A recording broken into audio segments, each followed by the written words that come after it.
হুম, এবার ঠিক আসছে আলোটা, তাই না? দুটো জ্বলছে, এদিকে একটা এইদিকে একটা, ঠিক দেখা যাচ্ছে আমাকে? মন হলো একটু ছোট্ট ভিডিও করতে, তোমাদের সাথে একটু কথা বলতে। তো এখন রাত্রি বাজে 9:15। তো ছেলেকে জিজ্ঞেস করলাম কি খাবি, রুটি খাবি না পরোটা খাবি না ভাত খাবি? ও বলল কিছুই খাবো না। এখন ওনার খেতে ইচ্ছে হচ্ছে চাউমিন। তো এখন আমি চাউমিন বানাচ্ছি। চলো রান্নাঘরে, তোমাদেরকে দেখাচ্ছি আমি সহজ পথে কি করে চাউমিন বানাচ্ছি। দেখো, আমি চলে এসেছি রান্নাঘরে। তো সহজ পথে দেখো, চাউমিন এটা হচ্ছে আমি কুচি কুচি করে আলু ভাজা যেরকম কাটে না সেরকম করেছি। কেন বলো তো? না আছে ঘরে গাজর, না আছে ক্যাপসিকাম, কিচ্ছু নেই। আর তাছাড়া বেশিরভাগই আমার ছেলে এই আলু ভাজার মতো করে আলু ভাজা, পেঁয়াজ, লঙ্কা কুচি এরকম করে দিয়েই আমার ছেলে চাউমিনটা বেশি খেতে ভালোবাসে। আর এদিকে দেখো চাউটা সেদ্ধ বসিয়ে দিয়েছি।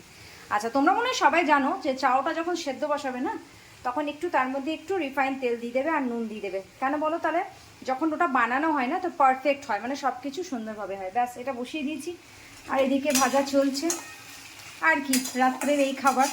তো তোমাদের কেমন লাগলো ভিডিওটা তোমরা কমেন্টে জানাবে।